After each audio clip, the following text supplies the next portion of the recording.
The rain fell softly against the elegant building. Each drop echoed through the hallway as a gentle knock sounded at apartment 1203. Fernando. Alves opened the door slowly. He was a man used to controlling everything except his own grief. In front of him stood a woman wearing a mustard-yellow coat. Her hair tied back, her eyes calm but strong. "Good evening, sir," she said softly. "My name is Regina Montero. I came for the nanny position." Fernando hesitated, his expression distant. Behind his leg, a little girl with large, sad eyes watched in silence. "Luisa, 6 years old." "It's late," Fernando replied coldly. "Interviews ended at 5. Regina smiled gently.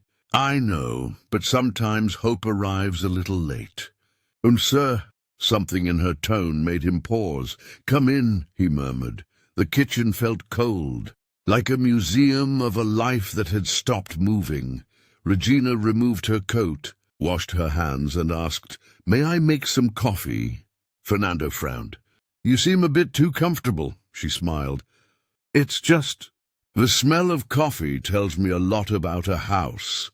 As she prepared it, little Luisa appeared holding a mug. "Do you know how to make mug cake?" she asked shyly. Regina smiled. "The best one." And then she began to hum softly, "Sleep, my dear. The wind's your friend. When the world feels scary, I'll hold your hand." Fernando froze. "Where did you learn that song?" he asked, voice trembling. Regina looked down and whispered, "From the right place, sir." At 2:17 a.m., Fernando woke to the sound of crying. He ran to his daughter's room but stopped at the doorway. Regina was already there, calm, focused. "Shh. It's okay, sweetheart," she whispered, measuring Luisa's fever, adjusting her pillow. "My mommy used to sing to me." The little girl sobbed. Regina pressed her forehead against hers and began that same lullaby. Fernando stood frozen at the door, tears in his eyes. "How did you know that song?" he murmured. She looked at him gently. Pain recognizes pain. In the days that followed, something began to change. Every morning, Regina opened the windows wide. "A house needs to breathe," she said. She made breakfast, combed Luisa's hair, and laughed on the walk to school. "Let's play a game," Regina said. "Two truths and one dream," Luisa giggled. "A pause is where the heart breathes." Fernando watched from a distance, confused by how this stranger was bringing color back to a gray house. In the living room, there was a large frame covered with a gray cloth. One day, Luisa asked, "Can we see Mommy today?" Fernando froze. Regina spoke softly. "Sometimes hiding something only means losing it twice." He hesitated and removed the cloth. It revealed a photo of Laura, smiling and holding baby Luisa. Regina stared for a long time. "She was light," she whispered. "Did you know her?" Fernando asked quietly. "One day, maybe I'll tell you," Regina replied. At school, the teacher called Fernando aside. "Your daughter started singing again. She hasn't sung since—" She didn't finish. She didn't need to. On the way home, Fernando looked at Regina in the rearview mirror. "What are you doing to her?" he asked. Regina smiled kindly. "Nothing she doesn't already deserve. Affection and routine," she added softly. "Love is the only medicine you can't buy at a pharmacy." It happened fast. Rain, a car, a scream. Regina was crossing the street with Luisa when a car ignored the red light. She grabbed the girl, pulling her out of the way just in time. They both fell onto the wet pavement. The school principal called Fernando. "Your daughter and the nanny, there's been a scare." Fernando arrived in minutes, soaked in rain and fear. "Are you both all right?" Regina nodded, bruised but steady. "I should have told you sooner," she said quietly. "Told me what?" She looked at him, eyes full of something he couldn't name. "I knew your wife." That night they sat in silence in the living room. Regina finally spoke. "I used to care for my mother in the hospital. She was in dialysis. One day, a woman came in, smiling even through the pain. Her name was Laura. Fernando's throat tightened. She once brought me 2 croissants and said, if I can't stay to care for my daughter, promise me you'll care for someone in her place. Tears filled his eyes. I made that promise, Regina said softly, and I keep my promises. From her bag, Regina took out a white envelope. She gave me this, with your name on it. Fernando opened it with shaking hands. My love. If this letter finds you, it means life has gone on. Regina has hands that heal what time cannot. If she ever knocks on your door, or trust her, I'll return in the song. Laura, Fernando cried, not the quiet tears of control, but the kind that set the soul free. Luisa hugged Regina tightly. Are you going to stay with us forever? The little girl asked. Regina smiled through her tears. If your dad wants me to. The days that followed were filled with sounds that had long disappeared. Laughter, humming, the clink of plates, small joys. Regina placed fresh flowers on the window. Fernando found himself watching her, wondering who she really was. One night, he asked quietly, how do you always know what to say? She looked up from the table. Because I've known loss too, she said gently. And when you've felt that kind of pain, you learn to speak slower and listen better. The words in Laura's letter stayed with Fernando. That night, while he watched the rain slide down the glass, he thought about every line she had written as if she already knew what would happen. At dinner, he looked at Regina. She moved with calmness, spoke softly, and somehow understood the silence of his house. Did Laura talk much about faith? He asked suddenly. Regina smiled sadly. She talked about love, but the kind that doesn't die when someone leaves. He nodded slowly. I still miss her every single day. Regina looked at him kindly. Missing someone means it was real. Mr. Alves, the problem is when we stop feeling anything at all. The next morning, Fernando went to the office. As usual, people talked more than they should. A colleague said quietly, I heard you hired a nanny who used to know your wife. Careful, my friend, that's unusual, Fernando sighed. Be careful with what you call coincidence, he said calmly. Sometimes it's just God's timing. That afternoon, when he returned home, he found Regina and Luisa in the garden planting sunflowers. He smiled. Why flowers if we already have memories? Regina looked up at him, because memories need color to stay alive. That night, the rain returned. The two of them sat on the balcony, each holding a cup of tea. Do you know what impressed me most about Laura? Regina asked softly. Fernando looked at her. What? The way she talked about you, Regina said. She said you were strong, but you didn't let anyone take care of you. For the first time in months, Fernando laughed. A real laugh. And you, Regina, who takes care of you? She looked at the dark sky and whispered, faith sometimes. And God, when I let him, in the middle of the night. Luisa woke up burning with fever. Fernando panicked. He didn't know what to do anymore without Laura. Regina entered the room calmly. Warm water, a wet cloth, soft words. That's all she needs. As she worked, she sang quietly. Fernando stood by the door, his heart aching. When the fever finally broke, Regina stroked the girl's hair and whispered, Sleep, sweetheart. Love is here. Fernando leaned against the doorframe. His eyes filled with tears. It was the same tenderness Laura used to give. One afternoon, while cleaning the office, Regina found a small notebook inside a drawer. She dusted it off and noticed the handwriting. Gentle, familiar.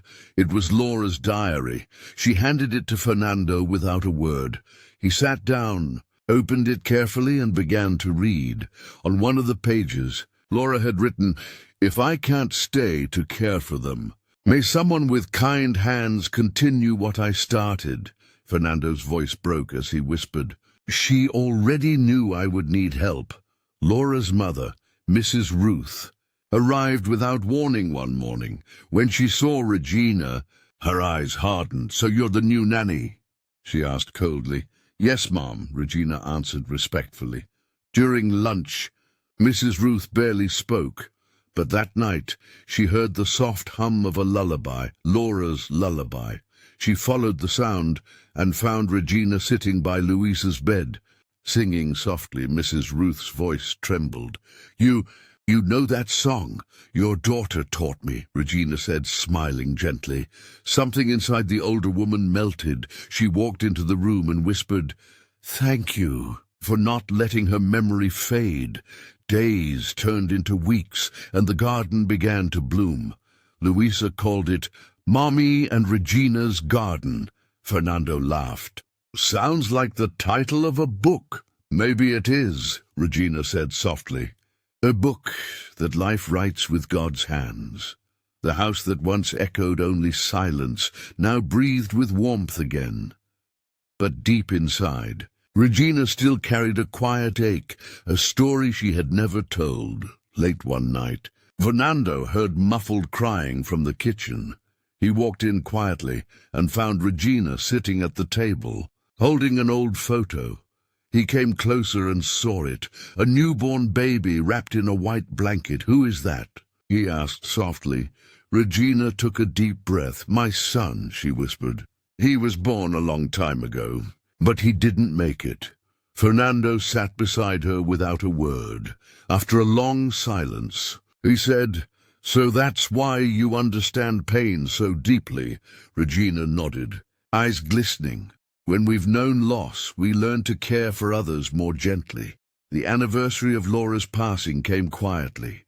No black clothes, no tears, just peace. Fernando placed fresh flowers by her picture. Regina baked a simple chocolate cake. Today isn't for sadness, she said. It's for remembering love. Louisa tugged at her father's sleeve. Daddy, sing Mommy's song for me. Fernando hesitated, then took his guitar.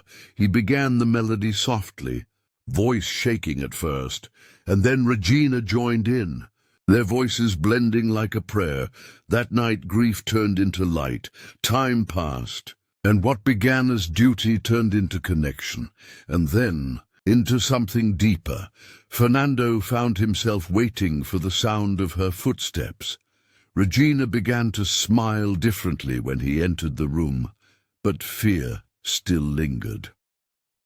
One evening, Regina said quietly, I'm afraid of hurting your memories. Fernando looked at her. Laura taught me what love is, he said. And me? She asked softly.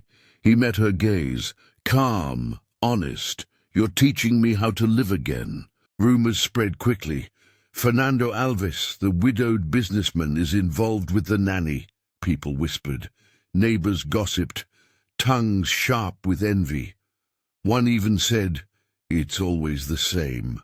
She comes to care for the child, and ends up caring for the father too. Regina heard it all. She didn't answer. She didn't need to. That evening during dinner, Fernando noticed her silence. They're talking, aren't they? He asked. Yes, she replied softly. But the truth doesn't need to defend itself. He reached across the table, his voice steady. I know who you are, Regina, and that's all that matters to me. Louisa came running into the living room, holding a drawing. It showed 3 stick figures, her father, and Regina, holding hands under a big yellow sun. Look, Daddy, it's us! Fernando and Regina looked at each other. She feels things before we even realize them, Regina whispered. Fernando smiled. Children see what adults try to hide. From that day on, something shifted. They began to feel like a family, imperfect, but real. Mrs. Ruth returned. This time her face looked softer, calmer. She watched Louisa playing in the garden, laughter echoing through the yard. Then she turned to Regina and said, Laura always wanted to see this house full of joy again. Her eyes filled with tears. At first, I thought you were taking her place, she admitted. Regina reached for her hand gently. No one can take the place of someone who's gone. I'm just continuing the story she started. Mrs. Ruth nodded, wiping her tears. Then keep going, my dear. You've brought life back into this home. That night, the sky broke open. Thunder rolled through the city, lightning flashing against the windows. A frightened Louisa ran into her father's room. Moments later, Regina entered too, holding a candle.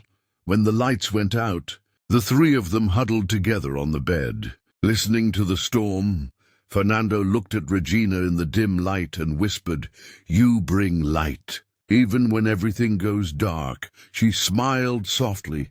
"Light doesn't come from us," she said. "It comes from love. We just learn not to hide it." The next morning, sunlight filled the kitchen.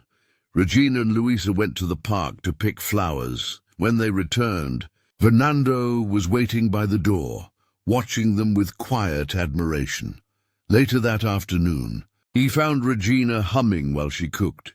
Her song filled the room with warmth. He said quietly, "When I look at you, I feel peace." Regina turned and smiled.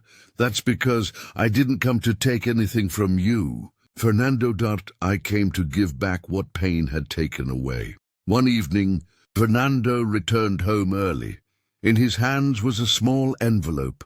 Regina looked at it curiously. "What's that?" He hesitated, his voice almost trembling. "It's an invitation," he said.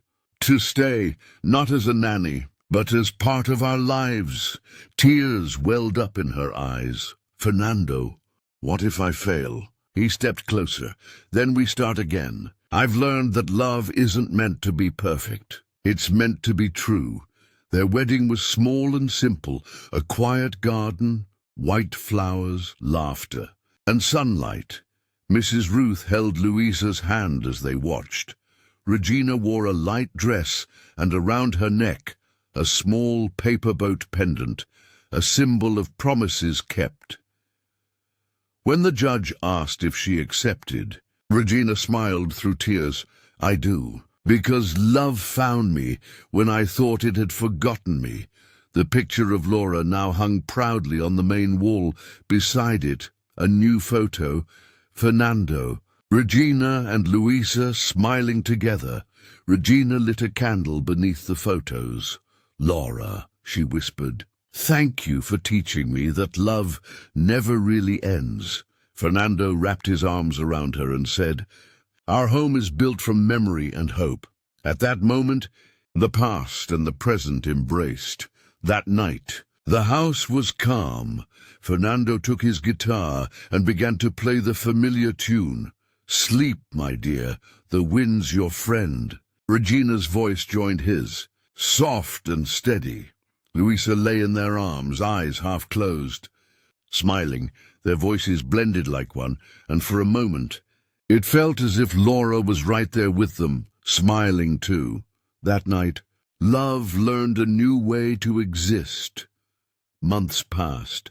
The house was alive again. Laughter in the kitchen, the smell of cake in the oven, flowers in every window. Regina stood by the window one morning, looking at the bright sky. "Thank you, God," she whispered. "Thank you for not giving up on me." Fernando came behind her, wrapping his arms around her. "You were the answer to an old prayer," he said softly. Regina smiled, eyes shining. "And you were the promise I didn't know I'd made." Louisa ran into the room, her little voice bright as sunlight. "Mommy in heaven is happy now." Fernando and Regina looked at each other. Tears, smiles, and peace all in one. Together, they sang the lullaby that had started it all. "Sleep, my dear, the wind's your friend. When the world feels scary, I'll hold your hand." Some loves don't arrive with fireworks. They come with peace, they heal, they comfort, and they teach us to believe again. And when a promise is fulfilled, the heart learns to breathe once more. Love doesn't replace, it adds, and starting over is the most beautiful miracle there is.